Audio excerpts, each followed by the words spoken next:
Okay, so today I wanted to do kind of an overview of all of the books that I've read so far in 2024. Now, usually I'm a very speedy reader, so I go through a lot of books very quickly. And usually the amount of books that I've read by the end of the year is like around 120 or like a little bit over that amount, like approaching 150. And that's just hard copies. Like I don't really do audiobooks. I do like ebooks sometimes, depending on like how accessible like it is for me to get my hands on the book from the library. But this year, I decided that I wanted to take things a little bit slower. I wanted to like read at like a slower pace for no other reason that other than like it constantly felt like I was gonna finish like in a race with myself to read as many books as possible. And it's not that I wasn't enjoying the books that I was reading, even though I was reading them very quickly. I would just like, it was stressing me out for no reason. Like, I wasn't even getting paid to read that many books. So here we are.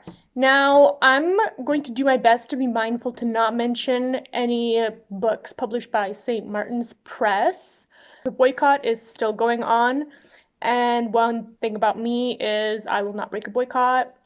I won't cross a picket line. According to my Goodreads, I've read about 21 books this year. The first one that I read was The Graham Effect by Elle Kennedy. This one was fine. The thing about Elle Kennedy books is that like I don't think they're well written, but they're entertaining. I'm not always in the mood for them, but like when I am in the mood for them, I go through them very quickly, but otherwise I just like give up on reading. It took me 3 tries to read The Deal and actually finish it to the end because the first 2 times was just literally unbearable for me. I don't know what was up with it. This is kind of like a next generation book featuring Gigi Graham, who's like Garrett Graham's daughter, Garrett and Hannah's daughter. And I think she wants to be on the women's Olympic hockey team to like win gold. And she strikes up some sort of deal with her rival named Luke Ryder, like to try and like talk him up to like her dad because he wants to participate in some sort of summer camp that Garrett runs. And like because Gigi is his daughter, she can like butter him up or whatever. I literally like don't even remember the plot. I don't even remember the plot. I read this and I don't remember the plot. I would argue that this book was worse than like the Briar series and the Off Campus series. Like, because Elle Kennedy kind of resorts to this sort of heavy-handed like telling instead of showing, so she just kind of like tells us that things are happening a lot of the time, but we don't actually get to like participate in those scenes through the character's eyes. So yeah, it wasn't my favorite of it. I gave it a 3 stars. Next, we've got Starling House by Alex E. Harrow. Love this book. I am a huge fan of God, what's it called? Southern Gothic. I love Southern Gothic stories. Along those lines, I love Beautiful Creatures. Like, I know it was like this super cringy book back in like the 2010s, and everybody was like ragging on it for being bad, but it had that like Southern Gothic feel. And the audiobook was so good. Like, that was the only way I got through the series was through the audiobook because the narrator was so good and the twang, it was perfect. But anyway, I really love Southern Gothic. I love Gothic in general. So this is about a girl named Opal. She lives in the, I think, fictitious town of Eden, Kentucky. And basically, when she's walking by the mysterious Starling house, that's been in the town like the whole time, she like feels a pull towards the house. She has dreams about the house. And so she becomes like a housekeeper for the house, and she meets the owner named Arthur Starling. And basically, like, Eden is plagued with this mysterious fog that, like, covers the town, and people, like, mysteriously die in the town, and they all connect it back to, like, the Starling house. And there's all these rumors about, like, how the people who live there are really weird and mysterious, and, like, they're liable for these murders, but nobody can figure out how. And I don't really want to tell you anymore because I don't want to spoil it, but it was really good.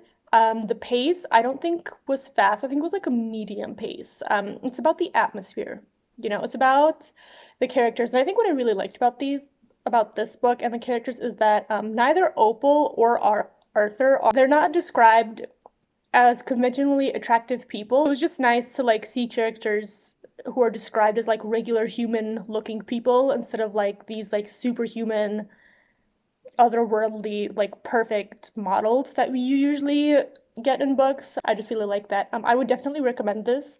I love the ambiance, I love the writing, and I love Alex E. Harrell. The next one that I read was the Feminist Killjoy Handbook, The Radical Potential of Getting in the Way by Sarah Ahmed. I gave this 4 stars. Once again, not a clue what the fuck happened. It was a nonfiction book. I was trying to get back into reading my feminist literature because I've been slacking for about a year now. And I really enjoy feminist literature, so this was kind of what I was trying to get back into the groove for, but I was in the mood for nonfiction, so unfortunately this did not leave a lasting impression on my memory. But the book is about causing discomfort as a feminist and being the killjoy. And honestly, I do that already, so I was like, wow, okay, great. I'm on the right path. I think it's worth giving a read. It's not very long, but yeah, I don't remember what happened, what it was about, other than just like going out of your way to make things uncomfortable for people and forcing them to think about things that they say and the way that they act. The next one was Right Place, Wrong Duke. I don't remember what happened in this one either. You're going to hear that a lot. You're going to hear that a lot. It was by Eliza Braden. I got my trusty laptop here. It was by Eliza Braden. I love Eliza Braden. I've read literally every single book this woman has written. She writes historical fiction. I'm a big fan of historical fiction, as if you've watched my last video, you would know. Love historical fiction. I think this one takes place in Scotland. This one's part of her like Scotland series. And it's about some girl who's about to be like evicted from her ancestral home, so she like makes it her mission to like change like the Duke's mind to like let her family live on there, except she accidentally like abducts the wrong Duke, and he's like, "You're looking for my brother." And she's like, "Oh, you're not the heir?" And he's like, No, I'm not the heir. But anyway, they end up falling in love. It was cute, it was steaming, it was short, it was a novella. Love Eliza Brayton. The next is the play by Elle Kennedy. This one I gave it 2 stars. This was the one where I was like, has Elle Kennedy ever met a Latinx person? It was just chock full of stereotypes. Honestly, like the big hoops, the character being short, the feisty personality. I was like, ugh. Yeah, I didn't like this. I gave it 2 stars, and that was being generous, honestly. And then I read The White Album by Joan Didion. I think this was about the death of her husband and like her coping with grief. I was honestly not in the mood for it, so it did not leave a lasting impression on me. I was hoping to get into Joan Didion, but I don't think that was a good choice for it. So yeah. After that, I had The Risk by Elle Kennedy. I gave this one 3 stars. What even was this about? Oh, this was about Brenna and Jake Connolly. I did have a good time with this. Basically, Brenna is like the daughter of like Chad Jensen, who's the coach of the Briar hockey team, and she starts going out with Jake Connolly, who's the captain of, I believe, the Harvard team, and they gotta like keep it a secret because like their 2 teams are rivals and all that. Fun time. Brenna's kind of a bitch. She low-key gives me the ick. She has like, I'm not like other girls kind of vibes. I don't know how to explain it. And then following that, there was the first 2 volumes in Blue Lock, like the manga. I mean, I read them. They were fine. Normally, I love a good sports story, like sport comics. I loved Fence. I loved Check Please, like the little hockey comic or graphic novel, I should say. So I was like pretty sure I was gonna enjoy Blue Lock. I don't know, maybe I just wasn't in the mood for it, but like they did not hit. I gave them 3 stars, and then I kind of just put the rest of the manga on pause. And then I read the first volume of Haikyuu because my brother fucking loves Haikyuu. And honestly, reading it, I could understand why it was so popular. Like, it was really good. I think I gave it a 4 stars or something like that. But once again, I was in the mood. Sports-related stories in this vein at the moment, so I did put the rest of Haikyuu on pause for now.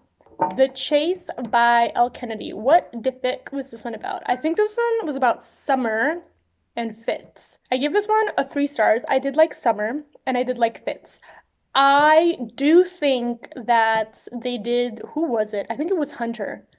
They did Hunter dirty in this story. Like, Hunter was completely justified in the way he was behaving towards those two, because I would have been equally pissed, in all honesty. Probably would have blocked both of them off of all social media. Like, Hunter's a better person than I am. I read The Right Move by Liz Tomford, and I told myself I would never read the remainder of this series because I tried to read the first book, which was, I think it was the Mile High Club. Couldn't get too far into it. The writing was just not doing it for me. But for some odd reason, I decided to give this a chance. I think it was because it arrived at the library and I had like picked it up. And so I was like, okay, I might as well read it. But this one was actually really good. I mean, a chokehold. I gave this 4 stars. I swear to God, I read it in 2 sittings. And the only reason why I didn't read it in 1 day is because obviously I had like other things to do that I needed to be done.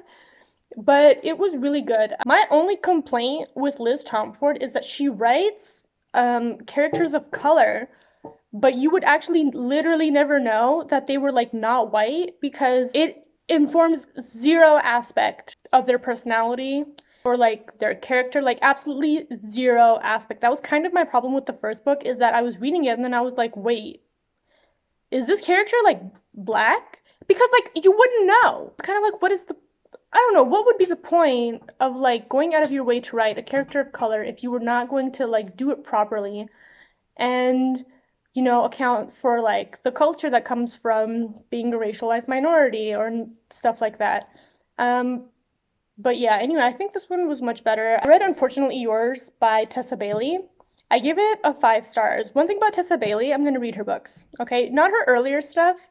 Anything before that like Home Reno series is a no for me. Like I tried it, it didn't work out. But that series onwards, yeah, I'll read anything she publishes. The thing with Tessa Bailey is she knows what she's doing. She knows what she's writing. She knows the audience that she's writing for.